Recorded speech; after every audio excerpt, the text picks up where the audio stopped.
Então vamos começar.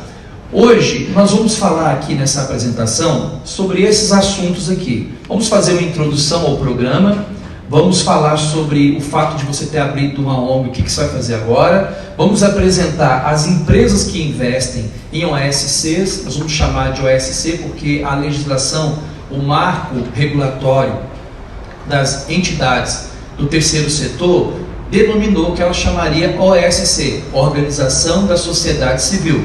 Por isso que foi chamado de MIOSC, tá? Marco Regulatório das Organizações da Sociedade Civil. Tá? Então, por que ele mudou essa nomenclatura? Para abranger todas as entidades privadas chamadas do terceiro setor que atuam na área do terceiro setor fazendo bem para o próximo. Nós vamos mostrar isso aqui. Vamos falar também sobre quais setores recebem mais investimentos, vão ficar surpresos. Quais empresas mais investem no terceiro setor. Vamos falar sobre como captar recursos por editais, captar recursos por doação direta e vamos dar alguns links e sugestões para vocês poderem ter, ok? Durante a palestra nós vamos falando e você, se tiver a oportunidade de anotar alguma dúvida, pode anotar, porque no final a gente vai estar abrindo para pergunta. Se não tiver como anotar e quiser interromper, pode perguntar, tá bom? Ok? Vamos lá, então vamos começar a nossa introdução a esse programa, apresentando para vocês o que é o programa que nós estamos propondo. A Karina já definiu, e para nível de introdução, nós queremos mais uma vez dar uma pincelada sobre o que é o terceiro setor, para que todos saibam do que nós estamos falando. Ela falou ali muito bem que o primeiro setor é esse aqui, o governo, tanto municipal como estadual ou federal. Ela definiu também que o segundo setor são as empresas, as indústrias, empresa, comércio, que você conhece muito bem. E o terceiro setor seria as OSCs, as OCIPs, as OS, fundações. E como nós vamos ver adiante, também tem essas divisões. Quando falamos do primeiro setor, nós estamos falando de tudo. Autarquias, tipo a FUNAI, a OAB, todos os conselhos que existem estão incluídos dentro do primeiro setor. O segundo setor, ele tem uma diferenciação, porque algumas empresas que vocês conhecem, por exemplo, Banco do Brasil. Banco do Brasil é uma empresa de economia mista. O que é isso? Ela é tanto do primeiro setor como do segundo setor. Porque metade do capital dela é do governo e metade do capital dela é da iniciativa privada, ou seja, são dos empresários. Por isso ela é considerada sociedade de economia mista. Banco do Brasil, Petrobras, Correio e outras empresas desse tipo também são empresas que militam dentro dessas duas dimensões. Por isso que a gente colocou aqui, ó, entre o primeiro setor e o segundo. Também temos, dentro desse contexto, as fundações que atuam também dentro do segundo setor e do terceiro setor. Por exemplo, quando você vai ao Bradesco, o Bradesco é um banco. O Banco Bradesco, ele atua no segundo setor, porque ele é uma empresa, ele é uma indústria. Mas ele tem a Fundação Bradesco, que já também traz a atuação para o terceiro setor. Porque a Fundação Bradesco pega parte do imposto do próprio Bradesco e coloca em projetos sociais e financia projetos sociais, ok? Próprio recurso do seu lucro mesmo. Então é só para vocês entenderem a dimensão e porque na frente vocês vão perceber que isso é muito importante entender para vocês saberem onde captar o recurso. Bom, esse é o terceiro setor. Vocês estão tirando foto, mas quem colocou o nome ali na fichinha eu vou mandar depois a apresentação para vocês, tá? Para vocês terem tudo isso aqui. Dito isso, nós vamos falar então sobre o investimento no terceiro setor. E vamos apresentar o programa, a estrutura desse programa que nós estamos falando para vocês. Então tá, o curso que nós estamos propondo, esse programa, ele tem essa estrutura aqui. Tem o primeiro eixo, que nós vamos tratar de planejamento. Puxa, eu quero abrir uma ONG, como eu faço? Eu quero dar um upgrade na minha ONG, como eu faço? Eu quero fazer um plano de captação de recursos, como eu faço? Eu quero montar um conselho na minha ONG, como eu faço? Eu quero reformar o estatuto dela, eu quero atuar, fazer uma pesquisa. Está dentro do nosso curso Eixo Planejamento. Segundo, tenho a ONG, agora o que eu faço? Eu preciso apresentar projetos. Se você não apresentar projetos, você não capta recurso. Então nós dedicamos aqui, olha, 2 eixos, 2 matérias explicando como fazer projetos. projetos 1 e projetos 2, o que é uma coisa essencial para uma entidade. A diferença entre uma entidade que capta recurso e uma entidade que não capta recurso está no projeto. Então é importante focar no projeto.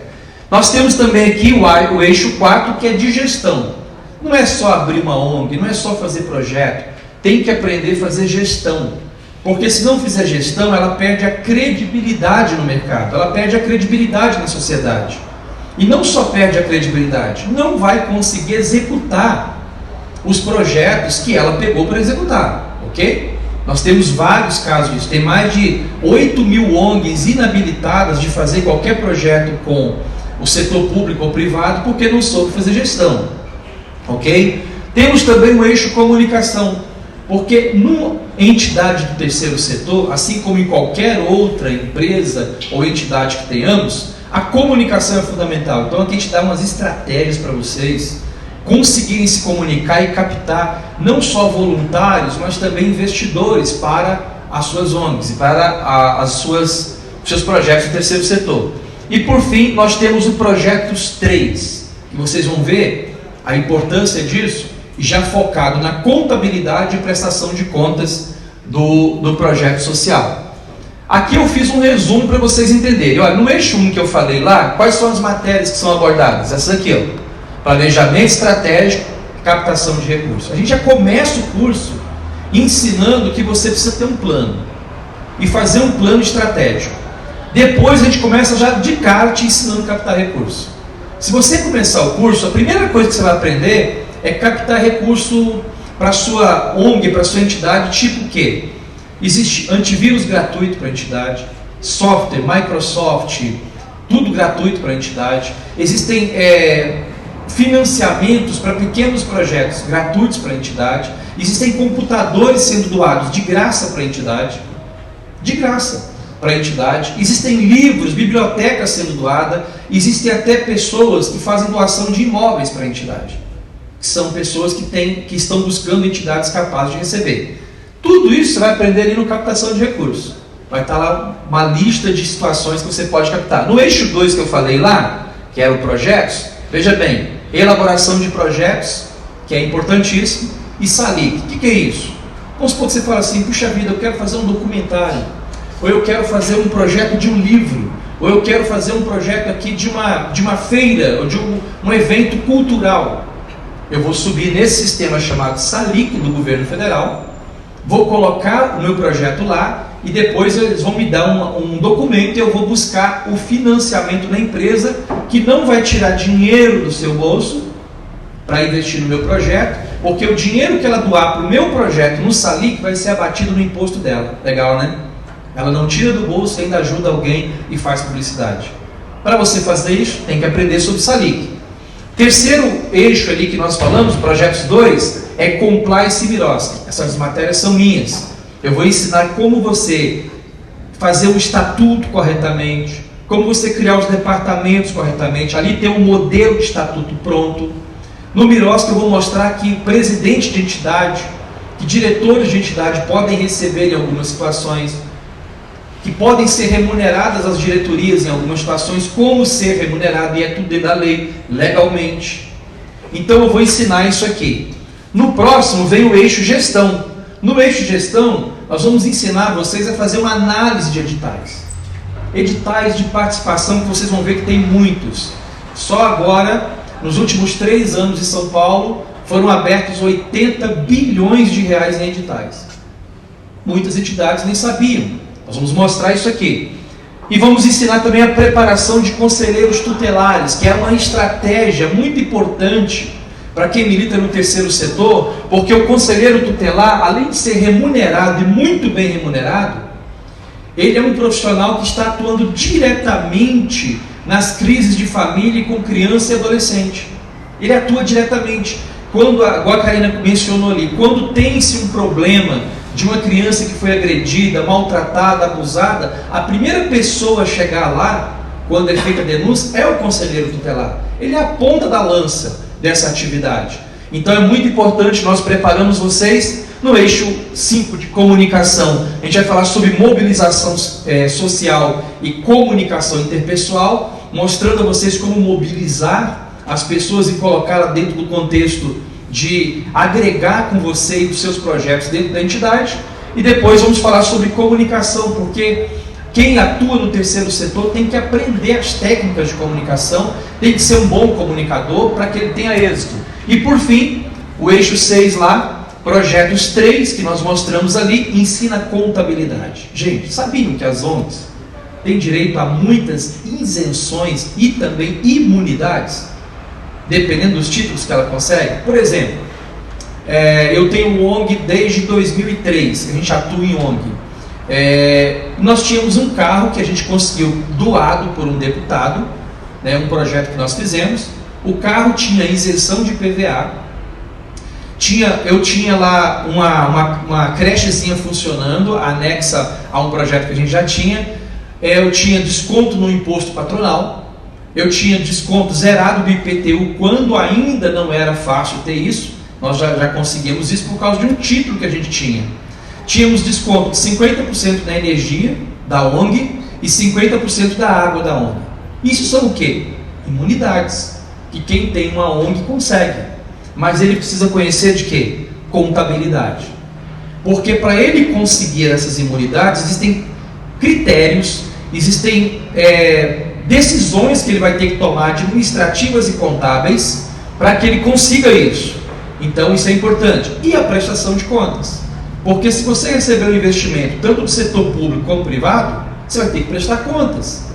E a prestação de contas, a Karine é a professora dessa área, e ela mostra muito bem que a prestação de contas começa no dia que você recebeu o dinheiro.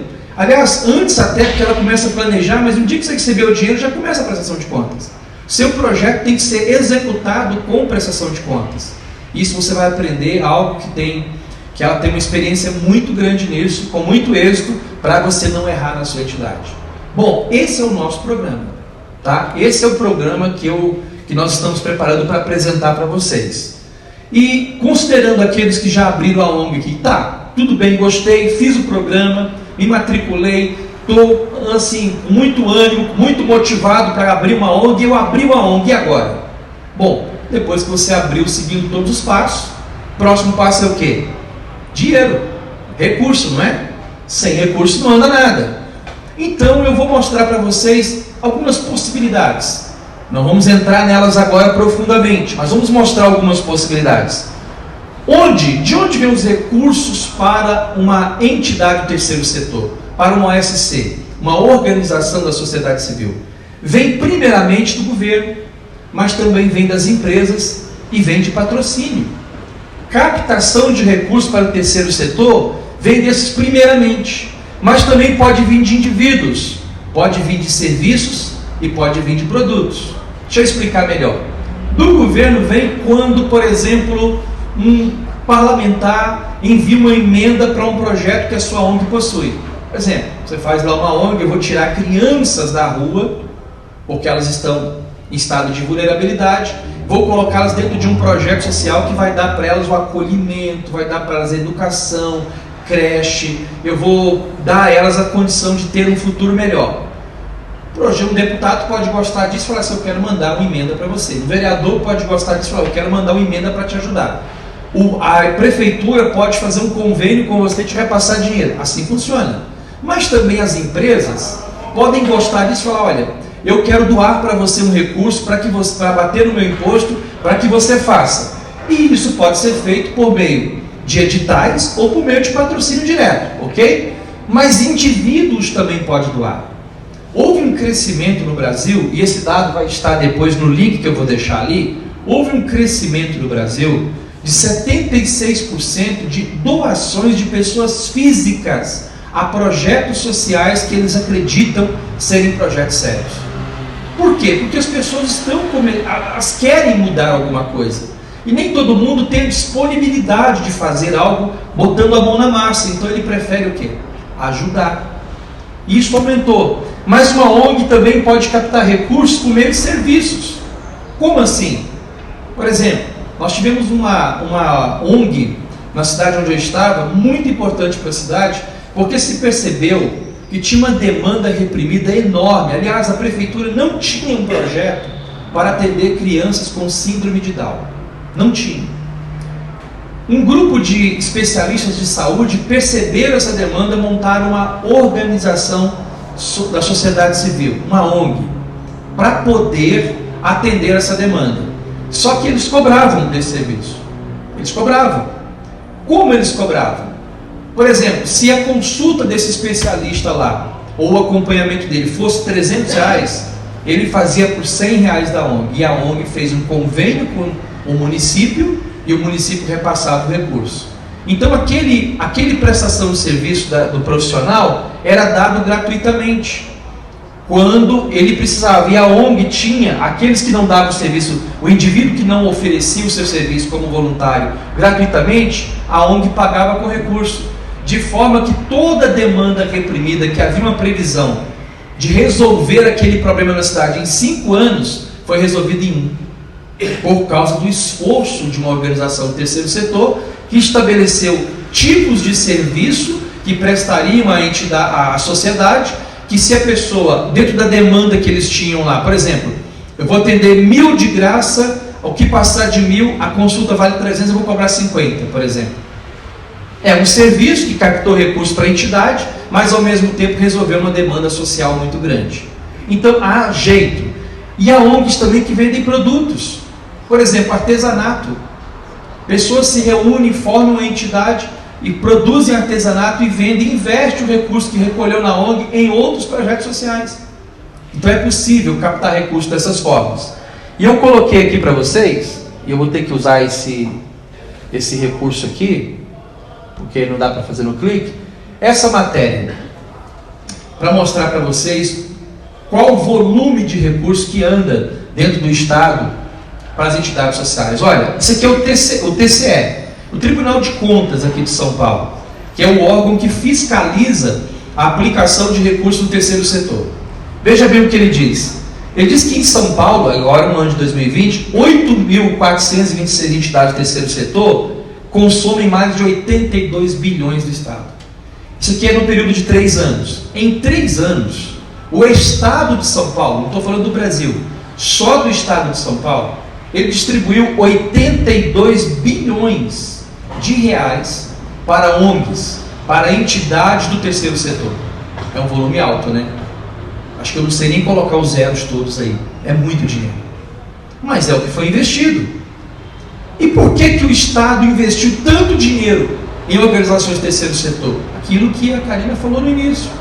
O Estado não dá conta de resolver o problema da demanda social. Ele precisa de ajuda, e quando você faz um bom projeto, que vai dar um resultado excelente para o Estado, ele investe. Ele viabiliza. Porque fazendo isso, você está ajudando também o Estado a cumprir sua missão, a sua vocação. Tá? Então, basicamente é isso. Investiu-se e investe-se muito. Porém, hoje, especificamente nesse dia, nós não vamos focar no recurso público que as entidades têm à sua disposição. Isso está disponível na nossa plataforma. Nós vamos falar dos recursos do setor privado, que estão disponíveis para entidades do terceiro setor. O que é legal porque é mais fácil se conseguir. Tem menos barreiras, depende de menos articulações para que seja disponibilizado.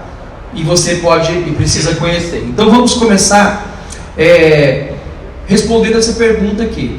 As empresa que está visando lucro, investe no terceiro setor? Investe na organização da sociedade civil? Eu posso responder dizendo que sim. Elas têm essa proposta. Elas querem investir. Para vocês terem uma ideia, existe um site, um portal do governo, tá? É um portal oficial, chamado Mapa das Organizações da Sociedade Civil. Esse é um portal oficial. Todas as ONGs que têm convênio público estão lá dentro do portal. Que fizeram algum tipo de convênio público estão dentro do portal. Agora olha o que eles trazem para nós de dados. Eles calculam, cadastradas e ativas no país, tem em torno de 820 mil ONGs no Brasil. Estes dados são de 2016. Por que não tem atualizado? Não foi feito um censo novo ainda. Então eu acredito que já ultrapassou 1 milhão de ONGs com recurso público declarado, tá? E dentro desse censo que eles fizeram, descobriu-se algo que me chocou quando eu estava preparando essa aula, quando eu fui ler esse relatório. Olha o que eles revelaram aqui: 116 entidades receberam em torno de 3,1 bilhões disponíveis das empresas. Essa conta para mim não fecha, por quê?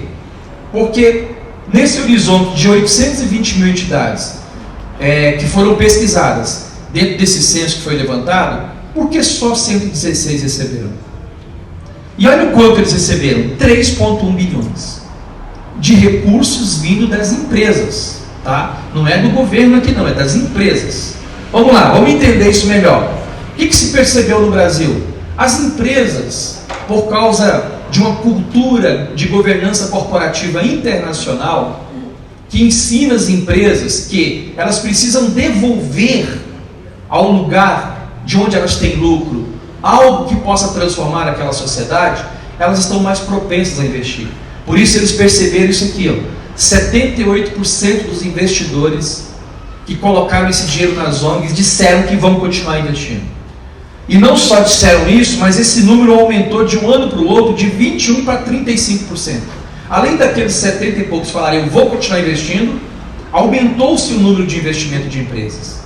Isso para nós é uma oportunidade. É uma grande oportunidade, porque se a desculpa e se a dificuldade que nós temos é de recursos, então agora o recurso está mais do que abundante, 80 bilhões do setor público, e agora nós vamos ver o quanto tem no setor privado. Então falta o quê? Falta capacitação das ONGs para fazerem isso. É por isso que nós estamos aqui, tentando ajudar vocês a se capacitarem, porque a nossa entidade já captou milhões com o nosso sistema de gestão. Nós temos experiência, nós não estamos dando uma aula teórica, nós estamos falando de algo que nós vivenciamos, que nós captamos. Então veja bem, olha bem, valor investido, aqui tem uma média. Olha, 2016 a iniciativa privada investiu 3,1 bilhões nas ONGs. Olha quanto pulou para 2018, 3,5 bilhão. Olha quanto pulou em 2020, 5,3 bilhões. Por que em 2020 teve esse crescimento tão exponencial? Lembra da Covid? Sensibilizou, promoveu uma oportunidade para as empresas também investirem um pouco mais. E esse investimento vem aumentando a cada ano.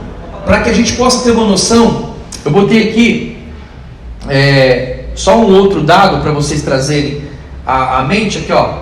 Para vocês terem uma noção, em 2016 foram investidos 3 bilhões, né? Certo? Veja bem, aqui em 2018 tem 3,5 bilhão investido. Agora veja bem, 27 milhões foi a média de investimento por entidade. E 6,9 milhões foi a média de investimento por projeto. Teve entidade que fez mais de um projeto e recebeu mais de um recurso. Tá? Em 2020, olha bem como já pulou, 42 milhões em ano, uma média, tá? Uma estatística por entidade, e 7,6 por projeto, porque só 116 estavam habilitados. E a gente quer mostrar o quê? Como fazer isso, como se tornar uma entidade capaz de pegar desse recurso também, tá? Então vamos lá, sabemos que tem dinheiro, sabemos que tem muito dinheiro, tanto na iniciativa privada, como também na iniciativa pública. Eu preciso mostrar para vocês quais os setores primordiais, principais, para onde vai esse recurso. Você pergunta assim, tá bom, quem está investindo no quê? É importante. Planejamento estratégico, lembra lá atrás? É a aula primeira nossa. Se eu vou fazer um projeto social, eu preciso saber onde está o recurso e preciso saber para qual direção ele está sendo mandado. Olha aqui o que eu descobri para trazer para vocês. Quais as áreas estão mais recebendo recursos das empresas privadas, tá? Das empresas particulares que visam lucro? Olha aqui, 78% do recurso desses 5,3 bilhões vão para a educação. E se observaram que nós temos poucos projetos de educação? Poucos. E a maior parte do recurso está na educação. Tem uma entidade em Minas que está fazendo um projeto belíssimo. Com a pandemia, os alunos ficaram sem aula, lembra? E quando voltou, o governo, para não perder o recurso federal, fez o quê? Passou todo mundo de ano. Porque se não passar de ano, perde o recurso federal, as prefeituras. O índice do recurso, o indicador é medido de acordo com a aprovação, beleza? Aí o que isso é? Passar todo mundo de ano, só que agora os alunos não sabem nada. Então a ONG fez o quê? Um projeto para o ensino médio, olha bem, projeto para o ensino médio, para pegar esses alunos que foram prejudicados nesse período e fazer uma reposição para eles, de forma objetiva.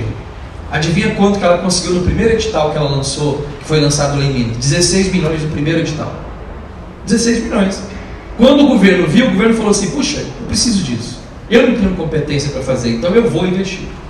E está investindo a Vale, está investindo a Uzi Minas. Nós vamos mostrar aqui por quê. Todo mundo sabe que isso é preciso fazer. Mas aonde essa ONG atuou? Na educação. É onde tem a maior parte do recurso. E aqui inclui o recurso que vai para as faculdades também. Aquelas bolsas que são financiadas diretamente pela faculdade, o recurso vem daqui também. E as ONGs podem propor isso também, tá? Outro lugar, o segundo lugar, fortalecimento da sociedade, 68%. Todo projeto de fortalecimento da sociedade, para tornar uma sociedade mais justa, para trazer alguma coisa que traga consistência na hora da prestação de serviço. Aqui entrou várias coisas, tipo até saneamento entrou aqui, 68%. Mas olha aqui, saúde e bem-estar, 65%. Porque a pandemia ensinou o quê? Precisamos cuidar da saúde. E a imunidade tem que estar alta, então choveu projetos também nessa área. Outro setor, desenvolvimento econômico, trabalho, empreendedorismo e renda, sempre dá certo. Né? Alfabetização de adultos, alfabetização de jovens, projetos que ensinam informática, projetos que levam eles a ter uma nova renda, sempre dá certo. Olha lá, proteção social 59%, desenvolvimento territorial 56%, cultura 47%, apesar de ser a maioria dos projetos sendo de cultura. Mas não é o lugar onde está a maior parte do dinheiro. 42% de fortalecimento da gestão pública, 42% também de advocacia. E aí vai. Então aqui dá para você ver, olha, 32% só de esporte e lazer, 32% de sustentabilidade e meio ambiente. Quando você for fazer um projeto para a sua entidade, você tem que estar atento a esses indicadores.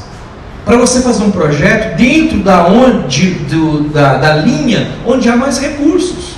Ele reúne aqui quais empresas estão doando, de que forma estão doando, para você poder entrar ali, escolher a que você acha, clicar ali, se inscrever e baixar todo o edital para você ler. E os modelos de projetos. Isso é legal porque quando você tem acesso a isso, quando você sabe onde, você descobre quais empresas estão investindo e se o seu projeto tem sinergia com o que ele está investindo. Então vamos lá. Tem esse site aqui que vai cair no mesmo, que é o Prosas, que você vai entrar lá, vai baixar um edital e vai ver quais são as qualificações. Por exemplo, o dia que eu fiz essa apresentação, o Santander, ele tinha aberto um edital de patrocínio direto, coisa bem simples, patrocínio direto. Ele queria 10 projetos de organizações sociais que iam trabalhar, por exemplo, com temáticas na área rural ou urbana, e ele ia investir R$200 mil por cada projeto, no máximo. Puxa, é um bom investimento para uma entidade que está começando. Fazer um projetinho pequeno. E o Santander estava fazendo isso na forma de patrocínio direto. Não era muito complexo, era só mandar o projeto para análise, analisou, aprovou, eles faziam o aporte do recurso. Não era difícil. Esse é um modelo. Mas onde ele publica isso? Aqui. Nesse site que vocês vão ter o acesso. Está aqui, ó, mapa.osc.ipea.gov.br, mas eu vou dar para vocês o acesso depois. Está tudo publicado ali. Outro exemplo. Quero trazer um outro exemplo para vocês. Esse é o caso Uzi Minas. Nossa ideia hoje é fazer um estudo de caso. Então vamos lá. Então eu trouxe um modelo de edital para você conhecer como funciona o modelo de edital para captação de uma empresa privada, ok? Então vem aqui o edital dizendo quem é a empresa que vai investir, aqui no início aqui do edital, vai dizendo qual é a empresa, qual o nome dela, o que ela faz, o objetivo do edital. Nesse específico da Uzi Minas, que eu selecionei para nós abrirmos aqui, ela quer investir em projetos que vão fortalecer o desenvolvimento local. A Usiminas é uma empresa metalúrgica de Minas Gerais, fica na região do Vale do Aço, em Ipatinga, e ela que faz toda a parte de aço, metal que a gente tem no Brasil. É uma das maiores. Aqui do Brasil é a maior, mas é uma das maiores do mundo no fornecimento de aquelas chapas de metal. Todo carro que é feito aqui, essas chapas de metais vêm da Usiminas. É uma empresa que tem um grande impacto nacional.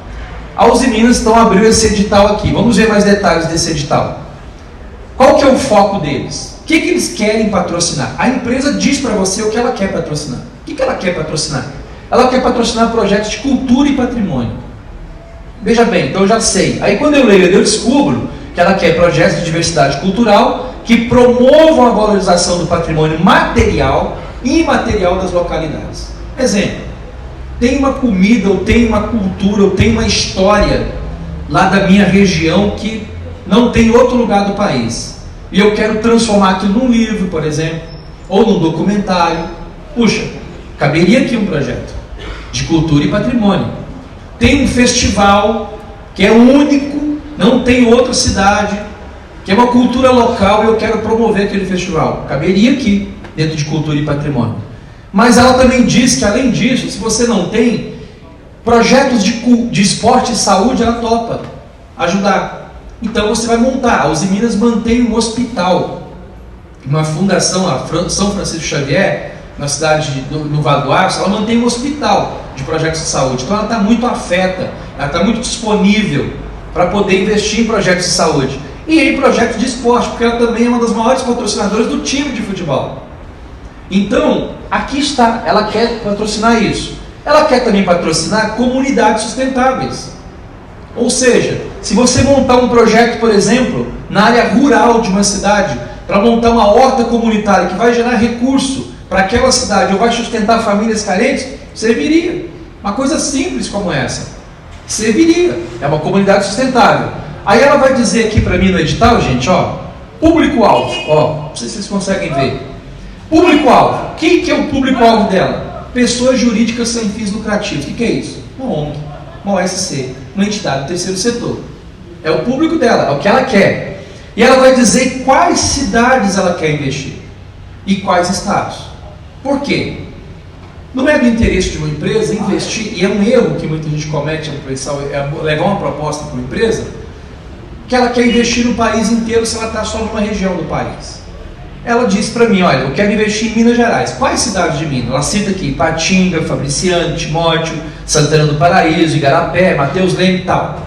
Mas eu também invisto em São Paulo. Em quais cidades? Vou investir em Cubatão, em Santos, São Vicente, Prata, Guarujá, Guarulhos, Taubaté e a cidade propriamente de São Paulo. Por que ela quer investir nisso? Porque ela tem escritórios de operação. Mas eu também invisto no Espírito Santo. Onde? Em Vitória. Ela tem operação no Porto de Vitória. Eu também invisto em Pernambuco, Cabo Santo Agostinho, por exemplo, Recife. Eu invisto no Rio Grande do Sul. Então ela determina onde ela quer investir. E aí você, quando lê o edital, você descobre que a sua cidade está contemplada por aquilo e apresenta um projeto inovador para aquela cidade, para que ela possa fazer um investimento dentro daquilo que ela pretende. Bom, aí ela vai explicar como será o investimento, que tipo de lei de incentivo a entidade precisa ter, e quando você lê o edital todo, você vai descobrir qual é o valor para quem não tem lei de incentivo. Aí o valor é muito pequeno. Agora, quem tem lei de incentivo para apresentar o projeto, vai receber um valor muito maior. Ela teve pelo menos 1,93 bilhões de lucros em 2022, no primeiro semestre de 2022, então ela já tinha disponível praticamente 23 milhões para um projeto ali. E ela vai estar aumentando isso. Então, à medida até o final do ano, ela aumenta isso. Entenderam, gente? Isso é só uma empresa. Uma empresa. E isso aqui, aí ela vem, olha, no edital vem as datas que estão disponíveis. Está aqui 16 de setembro a dia 24 de setembro. Eu olhei ontem, foi adiado. Por quê que foi adiado? Não apareceu o projeto. Está lá escrito. Adiado por falta de projetos dentro do objetivo do edital. Aí, se não aparecer até o dia 24, que é hoje, 24 é hoje? 22. Até o dia 24, que é segunda-feira, sabe o que pode acontecer com isso aqui? Suspender o edital e lançar depois em outra data. Tem dinheiro, tem recurso, tem interesse, mas está faltando projeto. Por isso que eu trouxe o caso da Uzi Minas, que é um caso motivo. Está faltando projetos dentro da pauta que a empresa quer investir. Se não aparecer ninguém, aposto que ela vai destinar tudo para a fundação dela, vai destinar tudo para as áreas que ela tem de atuação. Mas ela precisa de abatimento de imposto. Então, esse, gente, é um modelo de edital. É assim que vocês vão receber para poder investir. Aqui eu trouxe mais 2 exemplos da Gerdau, que também quer investir. Ela quer investir em educação empreendedora, em habitação e reciclagem. Tá? Reciclagem, ela quer investir nesses projetos. Trouxe também um exemplo da Vale, muito focada no meio ambiente, em logística e mineração. A Vale, ela tem investido até em startups. Por quê? O terceiro setor, às vezes, falta capacidade de fazer projeto. Então ela começa a investir em startups que estão desenvolvendo soluções para aquilo que ela precisa. Ela precisa de solução na área de mineração, de meio ambiente, de logística, de sustentabilidade. Então é uma realidade e por isso nós preparamos esse programa. Para que ao profissionalizar dentro da questão do terceiro setor, vocês possam pegar esses recursos que estão disponíveis. Não há muitas vezes projetos para fazer, tá? Ok? Tudo bem. Dito isso, tem outra forma de captar que não seja lei do edital? Tem. Essa forma de captar é através da doação de 2%, que o marco regulatório, o MIROSC, possibilitou. Antes era restrito apenas às OCIPs, hoje foi aberto para as organizações da sociedade civil, as OSCs, ok? Possibilitou você captar direto da empresa 2%. Eu vou mostrar para vocês aqui. Quais são as dificuldades maiores disso? Você tem que ter um contato muito direto com a empresa. No caso do edital da Uzi Minas, não. Você pode fazer o projeto, você não precisa conhecer ninguém lá dentro, você vai apresentar o projeto, ele vai ser aprovado ou não. Se for aprovado, você não precisa de conhecer ninguém lá para conseguir uma doação. Agora, os 2%, que é a doação direta, essa você precisa conhecer o empresário e ter um acesso a alguém que possa definir sobre isso. Mas não é difícil, é até mais simples do que a outra, que precisa de edital, não precisa de nada. Por que essa é mais simples? Porque é o seguinte, a legislação, ela permite que as empresas que estejam qualificadas como OSC ou OCIPs, através da lei 9.249, que a empresa faça uma doação direta para a conta da entidade de até 2%, tá? 2% do seu lucro operacional. Então vamos lá. A empresa teve lá um lucro de 2 milhões. Antes dela distribuir o imposto de renda, antes dela pagar o imposto de renda, ela acorda com a sua entidade e faz uma doação de 2%. É isso. Basicamente é isso. Ela vai doar 2% do seu lucro operacional. E quando ela fizer isso, qual a vantagem dela? Gente, ela não tem uma vantagem como doar na lei de incentivo. Mas ela tem a seguinte vantagem: vai reduzir o valor do imposto de renda que ela tem que pagar no final do exercício.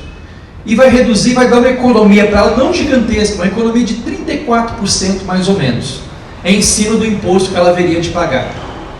E isso é importante? É importante. É importante. Ela vai ter um receio, uma economia que vai permitir a ela ter uma disponibilidade de caixa a mais. Deixa eu mostrar isso para vocês aqui, tentar aumentar a tela para vocês conseguirem ver melhor. Deixa eu ver se vocês conseguem ver melhor. Isso aqui é um balanço de uma empresa. No balanço nós temos aqui uma comparação sem doação e uma comparação com doação, tá? Então ali, olha, lucro antes da contribuição social do imposto de renda, e aí aqui nós vemos uma doação no valor máximo dedutível de 20 mil reais. Nessa simulação, essa empresa doou 20 mil reais.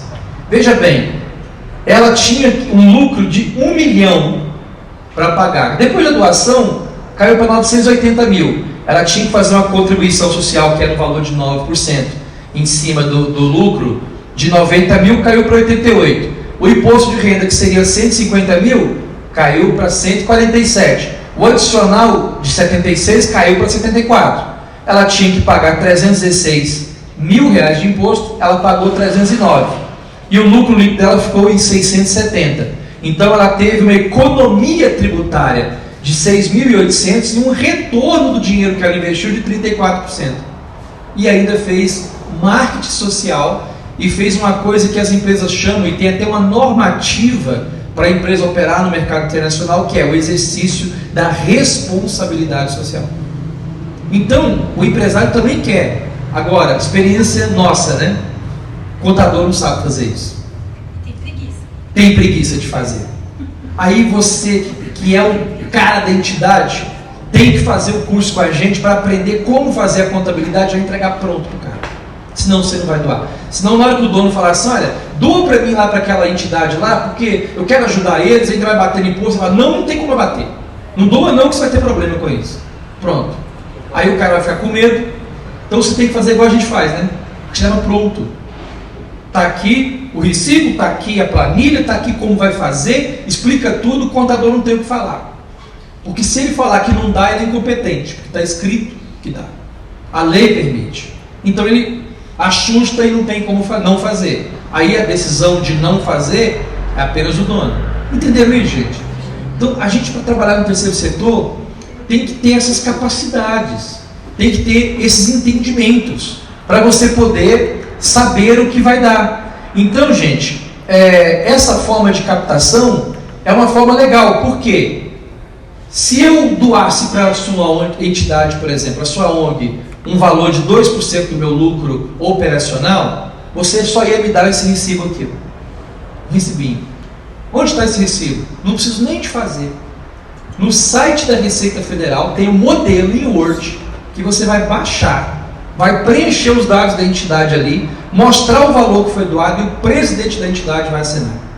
Só isso.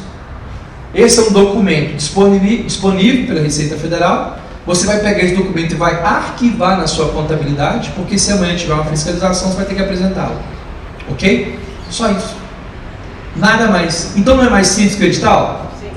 Mas você tem que ter um relacionamento próximo com o dono. É verdade ou não é? Sim.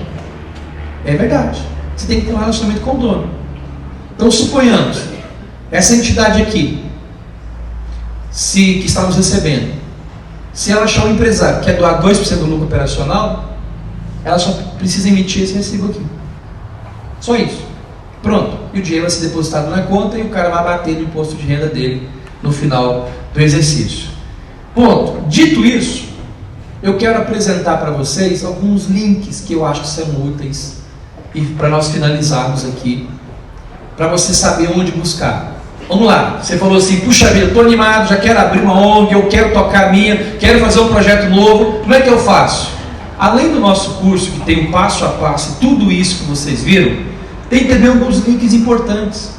Veja bem, essa aqui é da Associação Brasileira de Captação de Recursos.